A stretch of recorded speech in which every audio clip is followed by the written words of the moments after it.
Եթերում հայ պերսոնան է, ծանոթանանք այսօրվա իմ հյուրի հետ։ Հայկական հեռուստատեսությունում նրա երկարամյա գործունեությունը վկայում է այն դեմքերից է, որի շնորհիվ հեռուստաեթերը միշտ սպասված էր, հատկապես այն տարիներին, երբ կապույտ էկրանը բոլորի ընտանիքներում կարևոր գործիք էր։ Ովքեր ճանաչում են այսօրվա իմ հյուրին էկրանից այն կողմ, կվստահեցնեն, թե որքան նուրբ ու գեղեցիկ հումոր ունի Արտավազդ Եղոյանը։ Ցանկացած միջավայր զարդարում է իր անկրկնելի ներկայությամբ ու տոն դարձնում ներկաների այդ պահը։ Հիմա շատ քիչ կան գործին ու մասնագիտությանը այնպիսի նվիրյալներ, ինչպիսին ինքն է։ Մի ամբողջ կյանք անդադար աշխատել ու արարել է ստեղծելով պիտանի արխիվ հետագա սերունդների համար։ Հայ պերսոնայում հրաշալի Արտավազդ Եղոյանն է։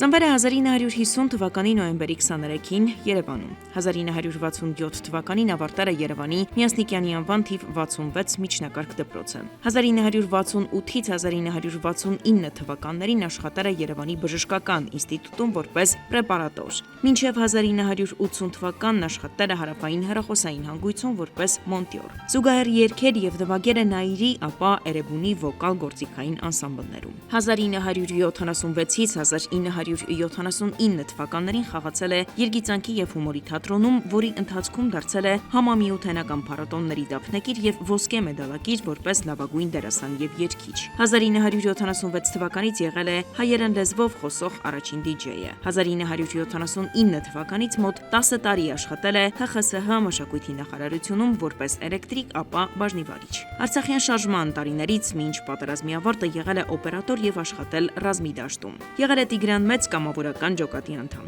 1989 թվականից աշխատել է խճանկար հեռուստանախագծում որպես թարգմանիչ, ապա գործողանց։ 1991 թվականին եղել է հայկական առաջին անկախ 3-րդ ալիք հեռուստաընկերության հիմնադիրներից մեկը, որտեղ ունեցել է հեղինակային հաղորդումներ։ 1999-ից 2001 թվականներին աշխատել է Արմենիա հեռուստաընկերությունում, որտեղ վարել է 3-րդ վագոն հաղորդումը, ապա տեղափոխվել է Երևան հեռուստաընկերություն, որտեղ իրականացրել է կեսկատակ, կեսլուրջ ժողովրդական վարպետներ եւ այլ հեռուստաեջեր։ Հետագայում Կենտրոն հեռուստաընկերությունում վարել է Փողոց հաղորդաշարը, իսկ Հայ TV հեռուստաընկերությունում Կարեն Քոչարյանի եւ Մարտին Վարդազարյանի հետ վարել է 3-րդ ակումբ հաղորդումը։ Տարիներ շարունակ եղել է բազմապիսի պետական մեծ ու փոքր միջոցառումների ու նախագծերի հնչյունային ռեժիսոր։ 2000-ականների կեսերից աշխատել է Մհեր Մկրտչյան թատրոնում որպես ներկայացումների երաժշտական ձևավորող։ 2021 թվականին Հանրային հեռուստաընկերության 65-ամյակի կապակցությամբ հեռուստատեսության եթերում հայտնվեց 3-րդ ալիք ռետրո ծրագիրը։ Պարգևատրվել է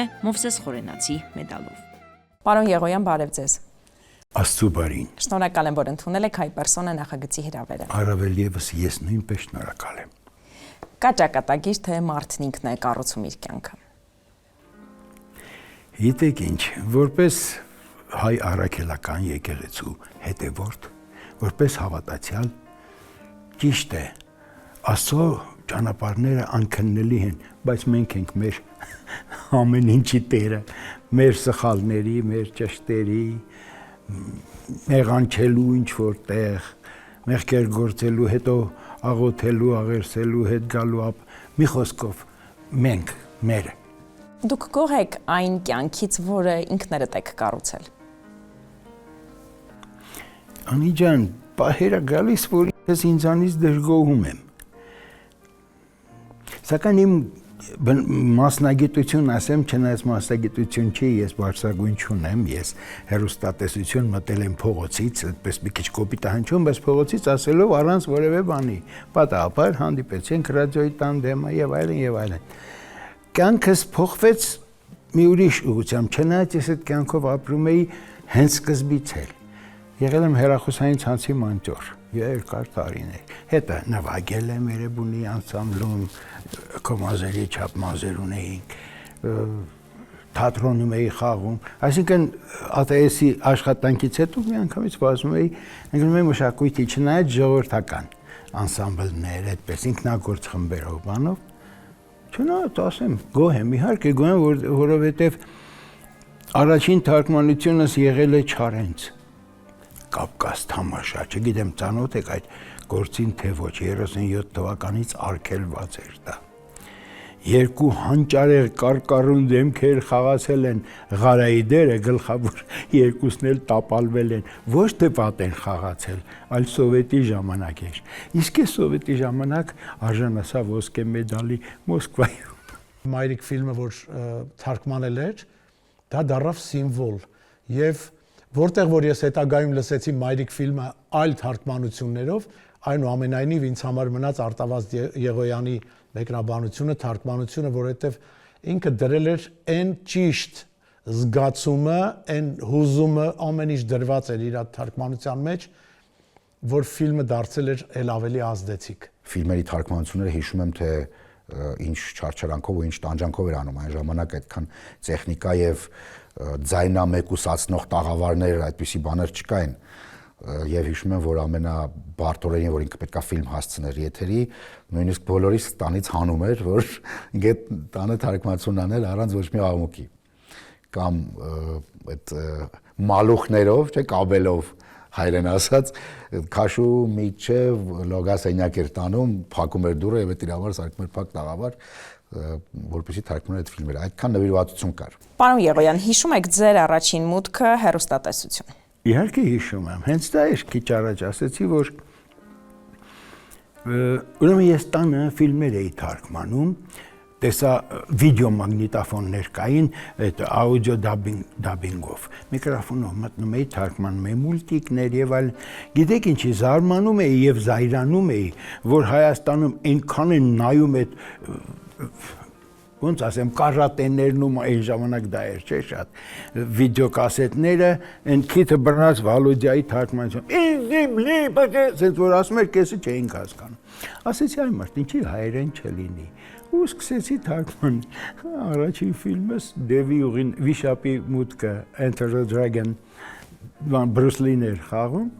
հայերեն եմ թարգմանել, բայց տան համար։ Հա, իդեպ ասեմ, այդ ժամանակ մինչև իմ եթեր գալը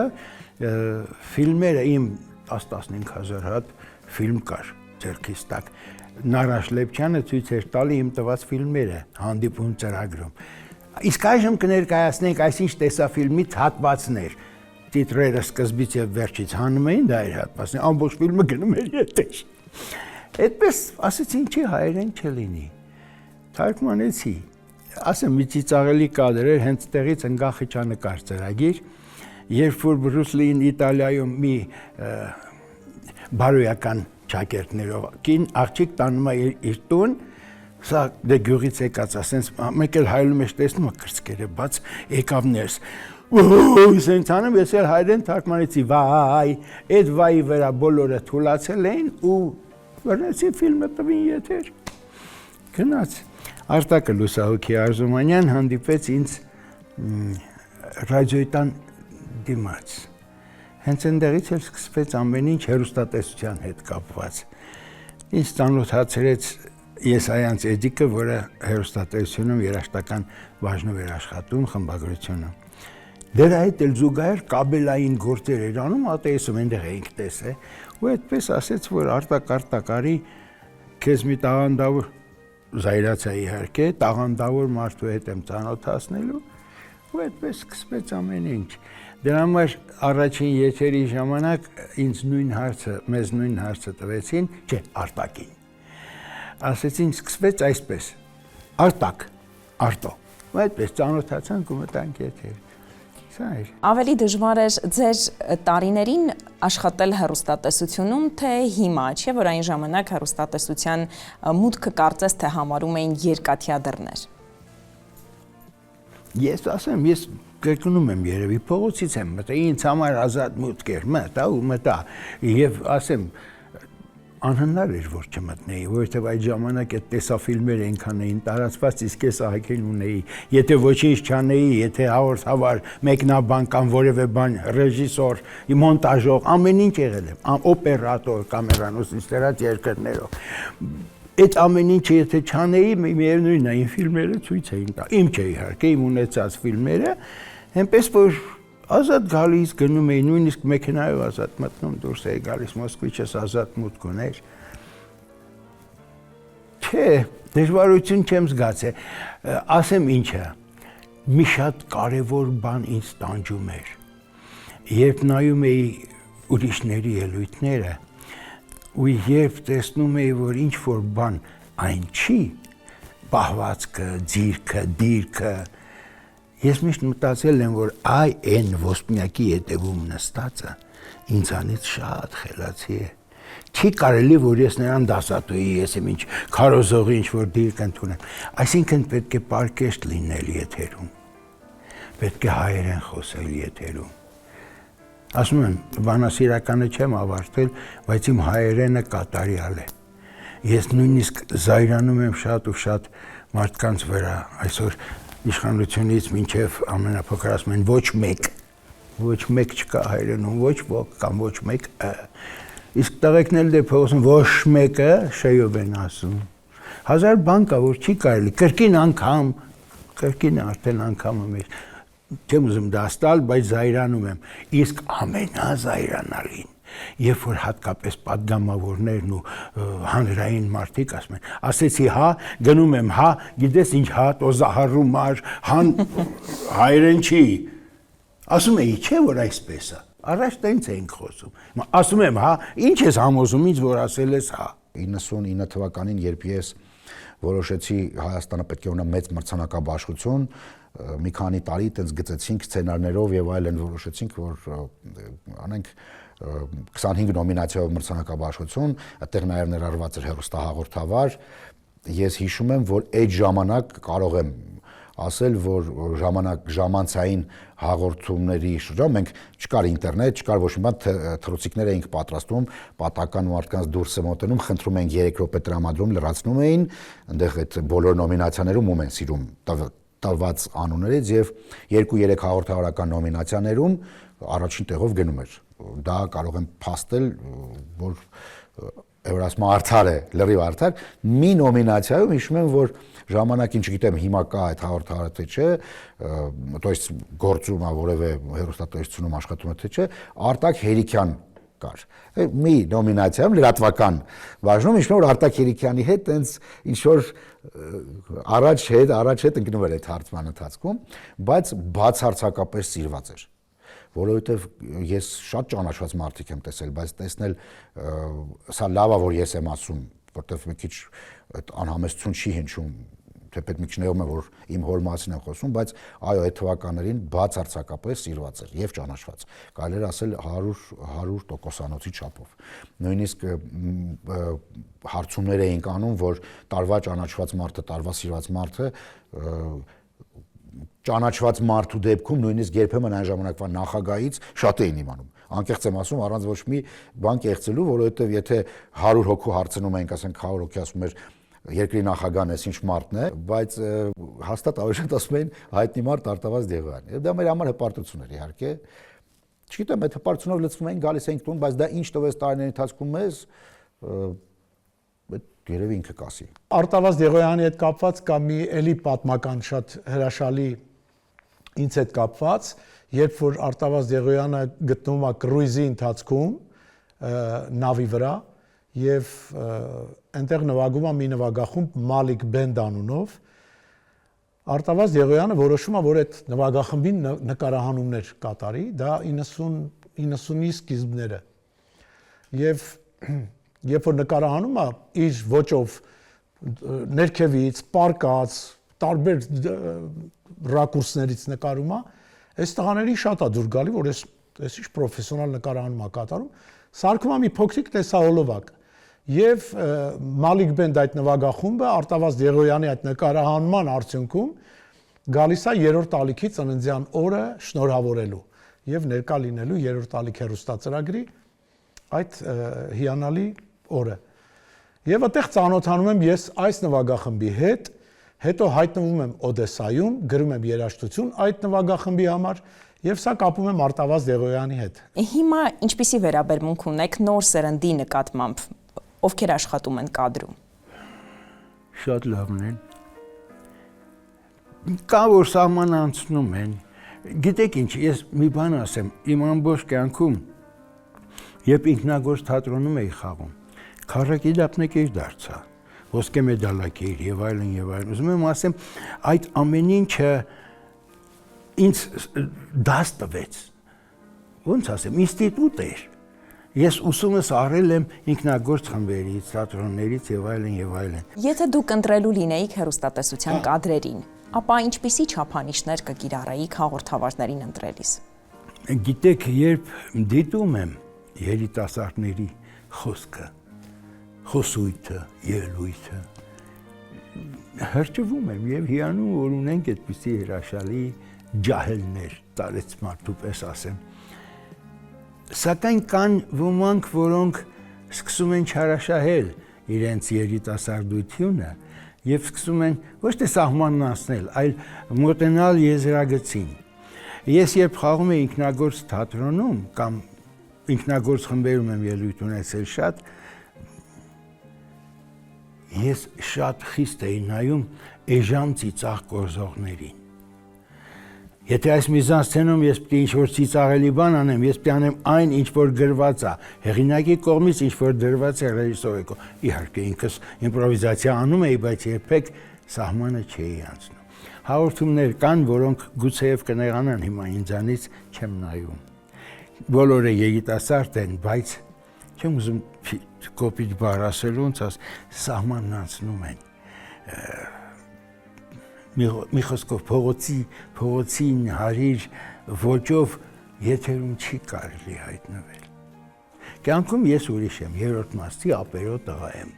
Ինձ ժողովուրդը դրա համար է սիրում։ Կարենը ինտելիգենտ, ես ապերո։ Երկու դեմք էինք, բայց երկուսս էլ մաքուր հայերենով էինք խոսում։ Այսինքն չէինք աղավաղում մեր լեզուն։ Սիմ ոսկե բարիք, ոսկե տարիք հայերենը։ Դրա համար էլ որոշեցի ֆիլմերը թարգմանել հայերեն, մուլտիկները թարգմանել հայերեն, ու այդպես հենց գնաց ու գնաց։ Պարոն Եղոյան, ինչպիսի զբաղվածություն ունեք կյանքի այս շրջանում։ Տարի ու կեսը անգործ, փիսպար չեմ ուզում ասեմ, վարընգած եմ տանը, իհարկե սրտի կաթված տարա, որից հետո մի քիչ պետք էր դադար առնել, որովհետև թողու բոհով այդ լվացքի մեքենայի բարաբանի պես էի պատկերացնում կյանքս, որ միշտ պտտվում է, չնայած կարոտում եմ, հասկանում եք, լավ չի մենակ նստելը, մանավանդ երբ կենս կար լուսահոգի, կենս շատ հումոր ուներ մեծ, կատակներ էինք անում, իրար հետ այդքան մենակություն չէի զգա, բայց հիմա խոսում եմ համակարգչի հետ, երբեմն ես եմ զայրանում իր վրա, երբեմն ինքը պատասխանում, ունի տենց սովորություն։ Չէ, աշխատելը լավ է։ Գիտեք ինչ, խոփը երբ չի վարում, ժանգոտում է։ Միջև այսօրվա գիտակցական կյանքից հասկանալը, որ հպարտությունը դա քրիստոնեական առումով մեղք է, այն ժամանակ դա միակ հպարտություններ էին, որ պապայի հետ իհարկե քաշվելը կար, ասենք որ ինքը տուն էր մտնում, մենք քարանում էինք, քաշվում էինք, բայց նաև իմ համար երանություն էր իր հետ տեղ գնալը, թեպետ ինքը երբեք, հիմա որ տեսնի, թող հիշի, որ երբեք ինձ համարյա երբեք տեղ չէր տանում, եւ ոչ միայն ինձ, ինքը չէր սիրում երեխաներին իր հետ տանել իր աշխատավայր, ու դա ես հիմա էլ եմ հասկանում, որ ճիշտ է, ես էլ նույնը երևի չէի անի, այսինքն մենք, մեր տեսակը այդպիսին է, որ մենք չենք սիրել, եթե դու որևէ գործում ունես հաջողություն քո բարեկամներին, քո հարազատներին, առավել ևս քո երեխաներին, ինչ որ տանես, ցուցադրես, որ տեսեք, սա իմ տղան, սա իմ աղջիկն է, որ հիմա շատ նորաձև է, իդեպ, մարդիկ շատ են անում, մենք դա երբեք չենք սիրել, բայց ինքը հիշում եմ, որ մենք տանը չէինք տեսնում իրեն։ Եվ մեր համար երանություն էր, որ այդ օրը, որ հանկարծ ինքը տանը պետք է լիներ եւ երեկոյան ընտանիքով լուսահոգի հայրս այն ժամանակ կար, որ նստեինք սեղան ընտանիքով։ Դա ամենահետաքրքիր ու լավ օրերն էր։ Ես իրան շատ եմ սիրում։ Ինքը այնքան մի հատ լավ տեսակ է, բարիությունը իր մեջից պարզապես հորդում է։ Մանավանդ երբ որ պատահում էր եղել է ժամանակ, որ ես ուզել եմ վերականգնել մայրիկիս երգերը, ձայնագրությունները, նկարահանումները եւ պետք էր վերականգնել SECAM սիստեմից դեպի PAL սիստեմ պետք էր փոխվել եւ մաքրվեր ամբողջ այդ մեջի եղած ինչ որ այսօր արվում է տարբեր ժամանակակից մեթոդներով։ Da Vinci սարքավորումներ գոյություն ունեն այդպիսի։ Արտավազդ Եղոյանի հետ մենք 3 րոպեն մեկ այսենց կտոր այդ ամեն ինչը մաքրել ենք ու դրա համար Արտավազդ Եղոյանը չի քնել տարբեր գիշերներ։ Ես շատ բարձր եմ գնահատում իր այդ կամեցող անշահախնդիր որ կասի վայ Արջան ինչա պետք ինչով կարամ վերջի շորն էլ կհանի կտա։ Ես այդ տեսակ մարդկանց շատ եմ բարձր գնահատում։ Իսկ Արտավազդ Եղոյանը ընկերներին նվիրված, իր շրջապատին նվիրված, անձնազոհ նվիրված անձնավորություն է։ Հիշում եմ 90-ականների սերմուտ օրերը, որ մեր տան լույսներ ինքը նաև որովհետև այդ ժամանակ իր հայտնիության եւ սիրվածության ամենածաղկուն լավ ժամանակներ եւ հպարտություն։ Իհարկե ես ապրում եմ երրորդ մաս թաղամասում նաև այն ժամանակ նոր երիտասարդության շրջանում նաև մի քիչ ամաչում էինք որ պապան հայտնի է եւ այլն։ Իմ շրջապատը մի քիչ այդպեսին էր, բայց հետագայում հասկանում ես որ ինչքան լավ ժամանակներ են դրանք եղել։ Ինչպիսի փոփոխություններ կանեիք ձեր կյանքում, եթե ձեզ տրվեր այդպիսի հնարավորություն։ Ձևեր չեմ թափի, որ ասեմ, ես նույն ձևով կապրեի կյանքը, սուտ է։ Իհարկե նույն ձևով չէի ապրեի, ավելի լավ կապրեի, ավելի կարգավորված, ավելի ուղղորդված, չվատնելով պարապ ժամանակներ, օգտագործելով ավելի շատ չնայած եղել եմ մեծ ալեկոծությունների մեջ, գիշեր, ցերեկ։ Հիմա էլ մինչև լուսադեմ նստում եմ, բայց խաղերով եմ խաղում, գիտեք ինչ, ոնց որ ալարկոտացել եմ, թե ընդվզում եմ, թե ինչ-որ պայքար կա իմ մեջ, մի տեսակ, չգիտեմ, դժգոհություն կա, երևի պիտի աշխատեմ։ Այդ զբաղվածության մեջ հասցրել եք բավարար ժամանակ տրամադրել ընտանիքին, սիրելի մարդկանց։ Չեմ ուզում սուտ ասել, իհարկե չէ, սիրելի մարդկանց, այո, բայց ընտանիքին երևի չէ, իհարկե, ներկայացրել եմ, գիտեք ոնց, ասենք կինս երբ հղի էր մի երեխայով, ես պիտի գնայի, ասենք այն ժամանակ Երևանի անսամբլում էի երգում, ես Սախարութը, Աշոտը Թադևոսյան, Չեշմեջյան, Արամը Կոշկարյան, մի խոսքով 5-6 հոգի էինք, լուսահոգի Ռուզաննան, Հարութիկինը, որոնց ես ամուսնացրեցի, կապրը ես էի։ Այդպես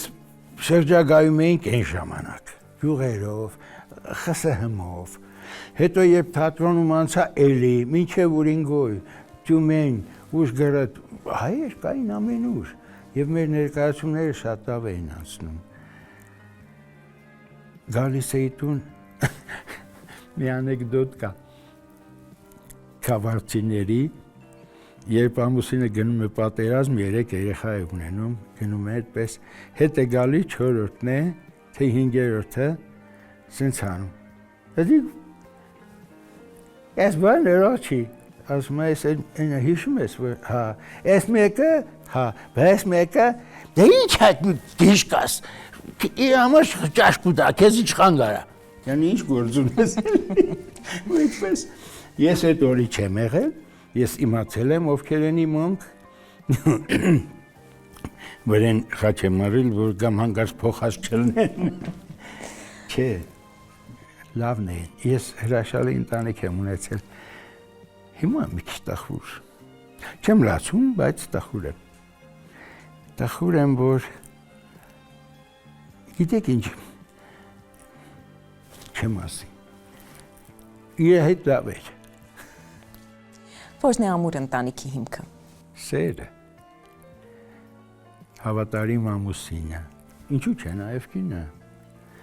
այսօր այնպես է, որ հավասար են մեղանչում և չմեղանչում, երեխաներին սիրելը, ես չգիտեմ իմ երեխաները ինձանից գոհ են թե ոչ, բայց որ գնում էի, ասենք, այն ժամանակ ատեիսում էի աշխատում, մանտորեի, ուրեմն, որ չեմ հիշում Արմանով էր, թե Խաչիկով կարծեմ հրի երկինս, պիտի ծննդաբերեր, ես էլ պիտի գնայի, ուր էի գնում, ինչ-որ տեղ, էլի հյուրախաղերի, ատեիսում արդեն գիշերը ծննդաբերել էր, դերել էին Միջանցքում, բանը մահճակալը տեղ չկար, մեկ էլ որ չասեց, զանգեցին ասեմ մի րոպե 4-5 հատ հեռախոս անջատել տվեցի վերևից, մեկ էլ շտաբ զանգեցին ռեմոնտ բյուրո, հեսա մի վարքյան մեր ամենալավ մասնագետին կուղարկեն, գնացի, ասեցի վայ կինս էլ ձեր մոտ, վայ որտեղ է տղա ջան, բան ասի հեսա միջանց, վայ մի րոպե բան մի անգամից տեղավորեցին, օգտագործեցի իմ պաշտոնական դիրքը, չարաշահեցի, բայց ուզում եմ ասեմ, գալիս էի տուն, տեսնում էի արդեն երեխա ունեմ, բայց ես այդպեսին թողել, որ գնացել եմ, այնպես որ ոչ մի բան խախտված չէր։ Ես իրեն շատ եմ սիրում։ Աղջիկս, Արմանս, Խաչիկը։ Մենք շատ բողոքել ենք, տրտնջացել ենք մեր հասունացման այդ ընթացքում, որ այ պապ ջան, դու կարայիր էս ունենայիր, դու կարայիր այն ունենայիր, քեզ մարդիկ նվերներ էին տալիս շենք, տուն, պատկերացնում եք ինչի մասն եմ խոսում, այդ ժամանակ ինչեր կառաջարկեն եւ ինքը բոլորից հրաժարվում էր, նորից հիմա հասկանում ենք, որ շատ ճիշտ էր անում։ Եվ դրանք մեր համար կյանքի փորձ են եղել։ Ընտանիքում ում դերն եք գերագնահատում, կնոջ թե տղամարդու։ Ասեմ, թե կհասկանաք։ Ես արդեն հասկացա։ Չէ, ընտանիքում ամեն մեկը իր դիրքը պետք է ունենա, իր տեղը։ Ես ասեմ, հայկական օջախներում, ինչու՞ չէ, ինչու ոչ միայն հայկական, բայց հայկականում ինչու շատ, որովհետև մենք ավանդապաշտ ենք եւ շատ դեպքերում բոլորն իրար հետ են ապրում, ծնողները, հարսը, փեսան եւ այլն, տալը, տեքերը, ես իմ չգիտեմ այդ անունները ոնց են, եւ դրանից խնդիրներ են առաջանում, ինչու՞, որովհետև յուրաքանչյուրը մինչեւ ամուսնանալը իր կյանքով է ապրել։ Իր սովորություններն է ունեցել։ Գուցե ինչ որտեղ ճիշտ չի դաստիարակվել, ինչ որտեղ շատ ավելի կերտ է եղել, եւ այդ միջավայրում երբեմն իր տեղը չի գտնում։ Եվ սկսվում են արդեն խժդեժություններ եւ ես գտնում եմ, որ ճիշտն ասած առաջ ռուսները որ ասում են կամ ֆրանսիացիք, ասում են չէ, լավ չի ընտանիքով միասին լավ։ Մենք միասին ենք ապրել։ Ես, կինս, երեխաներս, եղբայրս, կինը մինչև տուն եղավ, եղբայրս գնաց։ Լինում էին ինչ-որ բաներ, բայց կռիվ չէր, աղմուկ չէին լսի մեր տանից։ Այնպես որ գտնում եմ, որ տղամարդը իր դերը պիտի ունենա, կինն էլ իր դիրքը պիտի ունենա։ Գիտեք ինչ, երկուսից է կախված, թե որը մյուսին նկատողություն կանի, ինչ-որ բան կդառնա վեճի կռվի առիթ։ Ես երբեք չեմ ուզել, որ որևէ անգամ, եթե ինչ-որ բան սխալ եմ տեսել, ասել եմ, ասի ջան, ես բան ականջին կամաց, վայ, մոռացել էի, լավ էր, բավար ասել, ինչ ես խոսում, ես չգիտեմ ինչ անեմ, արդեն վատ կլներ։ Նույնպես որ երկուսից է գալիս, կներեք մի քիչ էմոցիաներից համար, բայց դերասանական ջիղը դեռ մեջս կա։ Ով է հիմա ամենաամուր հենարանը ձեր կյանքում։ Երեխաներս հենարան են։ Օրինակ, երբ սրտի կաթված ստացա, 3 օր Մարտին Վարդազարյանի, մեր սիրելի կոմպոզիտորի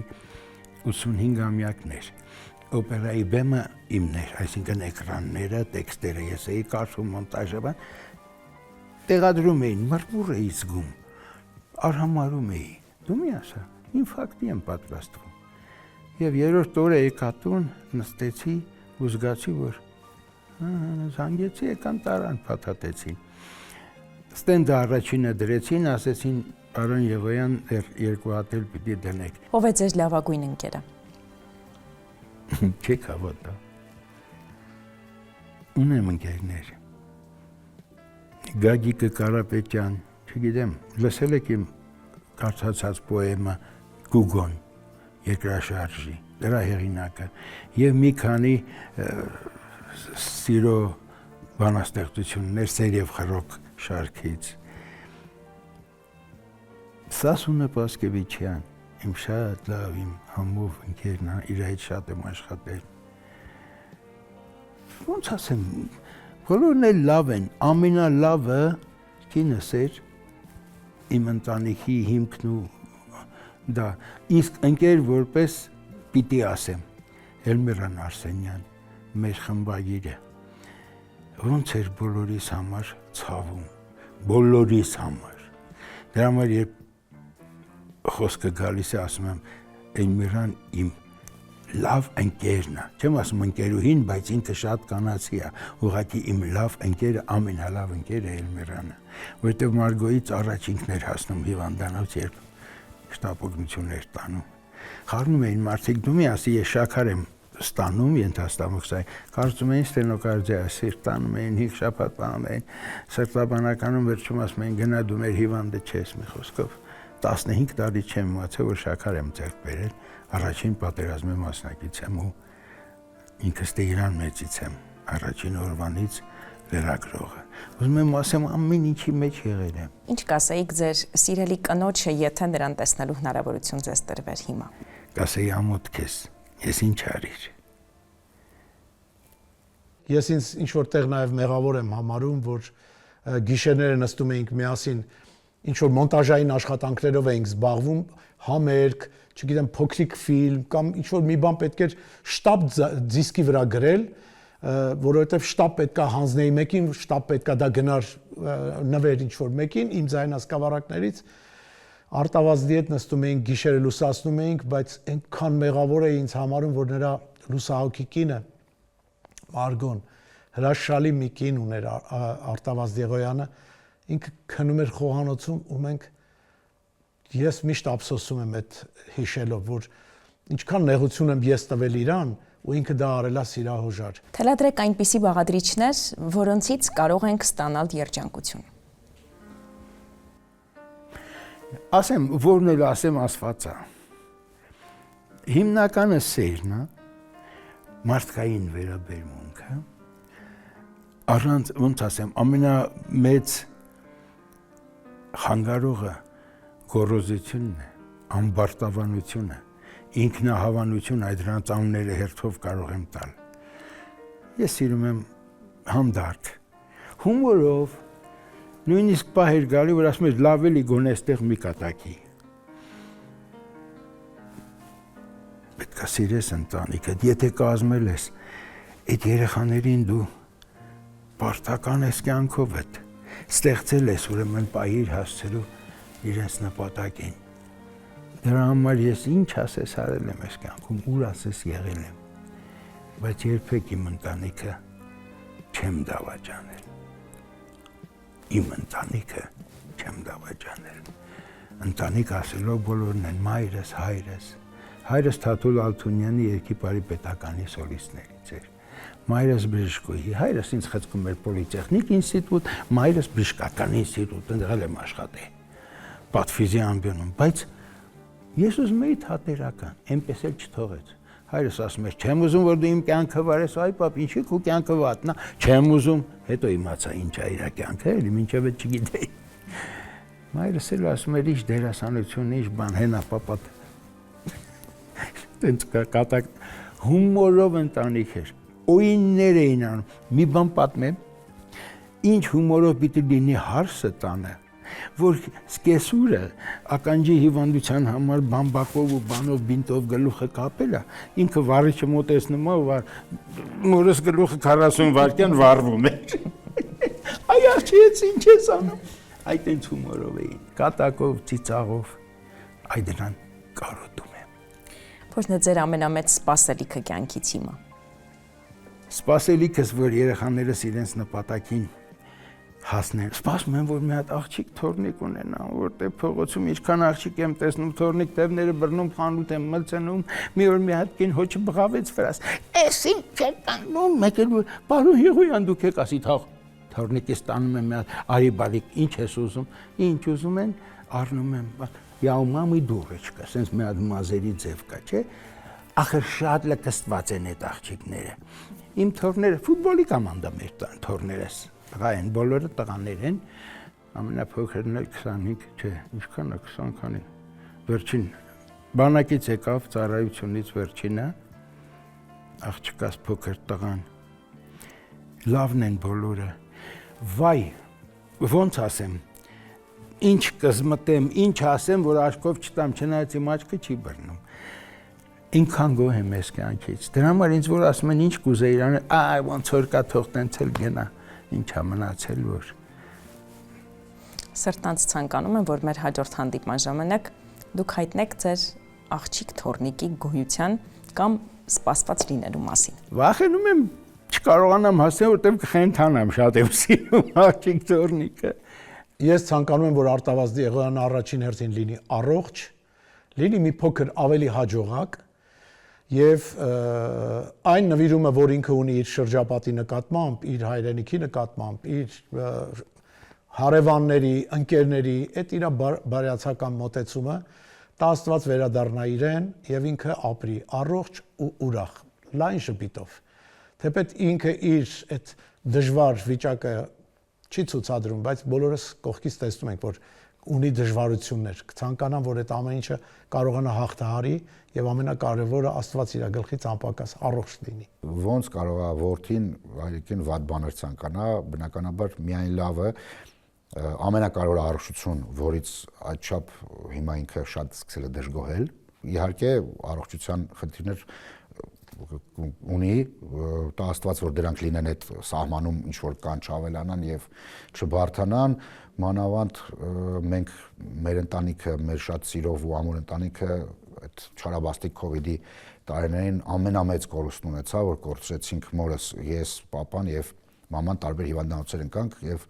այն աշճան ենք, որ եղբայրս եւ քույրս մտածում են, որ երեքն են չենք վերադառնալու, իրոք շատ ծանր, ամենայն առաջի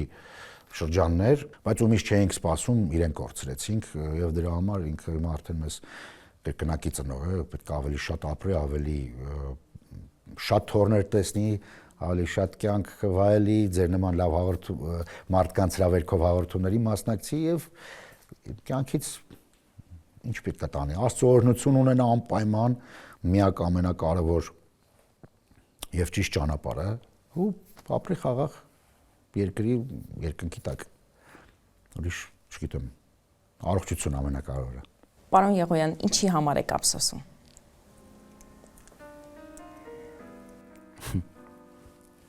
Մի բան կա, որ բոլորն են ասում, բայց ես սրտանց եմ ասում։ Չարածս բաների համար եմ ափսոսում։ Չեմ թվարկի։ Բաներ կան, որ կարող է անել ու ավելի լավ լիներ, ասենք կնոջս ավելի երջանկացնեի, զավակներիս ավելին անեի, պահ է եղել լավ փող եմ աշխատել ԱՏՍ-ի ժամանակ, հետո պահ է եղել, որ շատ քիչ եմ ունեցել, ինչպես բոլորը, երբ չեմ դժգոհում, օրինակ բանկում փող հավաքած ընդամենը 80 ռուբլի ունեի, 80 չեմ ասում, 80 ռուբլի, հետ էի գալիս 120 էի աշխատել, 40-ը մինչև երրորդ մասից երրորդ մաս հասած ծախսեցի, այդպես ծախսել եմ, ասի սպասի ես 80-ը գցեմ զբերկասա էլի, գցեցի էդ էլ տենց գնաց կորավ, ես որ փողերը կորանել, միշտ ինչ վաստակել եմ, ծախսել եմ ընկերներիս հետ, գլուխ չեմ գովում, օգնել եմ, հիմա որ մի հատ աղքատ եմ տեսնում, սիրտս ճմլվում է։ Օրինակ երկրաշարժից հետո, չգիտեմ կհետաքրքրի թե չէ, բայց դա իմ կյանքում մի 15-20 տարվա պատմություն է։ Ուրեմն մինչև այդ 88 թվականին կռունկ պարախմբի հետ Փարիզ գնացինք Ֆրանսիա։ Ֆրանսիան վերից վար, աչից ձախ 800 կիլոմետր քառակուսի երկիր է։ Շրջագայեցինք։ Վերջում եղանք Էվիանում, Լակ Լեմոն լճի ափին, Լոզան քաղաքի հակառակ կողմը, որտեղ Լենինն էր հեղափոխություն անում Շվեյցարիայում։ Մի խոսքով, այդտեղ Շարլ Ազնավուրի դղյակ ուզում էի տեսնել, տունը, դղյակ, ասում էին դղյակ գնալ նորմալ տուն է։ Ասեցի տեսնենք ու բան ունենք այդտեղ, մեկ էլ ասեցին, որ հայկական ճամբար կա մանկական, La Source, ակունք։ Գնացինք այդտեղ, տեսանք հետ եկան, հետ գալուց տեսա երկու, ես չէի սիրում որ շորտերով տղամարդիկ մանել, փիս ոտերով իրենց մասերով, սենց երկու հոգի, ասից դրանք հաստատ հայ են։ Մեկ էլ մոտեցան իրանք, vous êtes les Arméniens, ասեցի, հայ ենք, եկուր, հա, եկուր, եկավ, ծանոթացանք, սա ինչի ասեցի, այդ ծանոթությունը եղավ 88 թվականի հուլիս, օգոստոս, սեպտեմբերին հետ եկանք, դեկտեմբերի 7-ին երկրաշարժն եղավ։ Համարս ունեին, զանգեցին, ինչ հոգատար, ինչ մարդ կային։ Եվ 89 թվականին ստեղծվեց Espoir pour l'Arménie, Հույս Հայաստանի համար կազմակերպությունը, որը սկսեց օգնել երկրաշարժից տուժածներին։ Ես որպես իրենց լավագույն ծանոթը Երևանում, ախտո ընդ ասեցին, կարող ես ընտանիքներ գտնել, որոնք կարիք ունեն։ 2500 ընտանիք գտա 1-2 տարվա մեջ եւ դրանց մինչեւ 18 տարեկան երեխաներին օգնեցին, հետո զարմացա վերջերս որ եկան, նրանց երեխաներին էլ են օգնում եւ մի խոսքով դպրոցով, ինստիտուտով եւ ամեն ինչով։ Ուզում եմ ասեմ, իմ մեքենայով տանում էի Հայաստանի տարբեր տեղեր, առանց ոչինչ ուզելու իրենցից, զարմանում էին, հետո որ հաշիվը փակում է, դե հայերը տենց են, չէ՞ մի բան է, դու կապիտալիստ ես, քեզ դու ֆե ինչ ես անում, ասում եմ դու կապիտալիստ ես, ասում եմ չէ, սա հայկական habitude, սովորույթ է հայկական։ Վերջը, այդպես մտերմացանք ու մինչև հիմա գալիս գնում են։ Ուզում եմ ասել, որ ակամայից ես ունեի օգնելու ցանկությունը ներքուստ, բայց հետո հասկացա, թե որն է իրական օգնությունը, որ իրենք են անում առ այսօր։ Իմ սիրելի ընկերները, Ժիլբեր Լևոնյանը, Ռենե Լևոնյանի փոքր եղբայրը, Պողոս Հալաջյանը եւ այլ շատ մարդիկ, մի խոսքով ես իմ կյանքից գոհ եմ, Անի ջան, գոհ եմ, ինչ ուզում ես հարցրու, մեկը գոհ եմ, չեմ դժգոհի։ Շնորհակալ եմ շատ գեղեցիկ զրույցի համար, ձեզ ի սրտե մաղթում եմ առողջություն եւ երկար խաղաղ տարիների կյանք։ Շատ ուրախ եմ, որ ձեզ հանդիպեցի եւ իզուր չի, որ իմ սիրելի մրգի անունն է կրում ձեր հեռուստատեսությունը, խենթանում եմ նրան համար։ Մի բան ասեմ, կինեսաղի էր, նուր էր ուզում, սեզոնը չէր, ուր եմ գնացել գիտեք, Մեղրի, ծառի մեջ տեսակեսը կանաչ, պոկեցի բերեց մի հատներ այդպես ամենաշատը, ասեց այ տղա ուր էիր, ասեցի Մեղրի էի գնացել որ քեզ համար, էլի սկսեցիր քո կատակներ, այ աղջի 400-500 կիլոմետր քշել եմ գնալ գալով, մի խոսքով այդպես տվեցի այդ նուրը իրեն, այնպես որ շնորհակալ եմ նրանը այսպիսի հաղորդում անելու համար։ Շնորհակալ ենք ձեզ։ Ձեզ հետ հայ պերսոնաներ կհանդիպենք։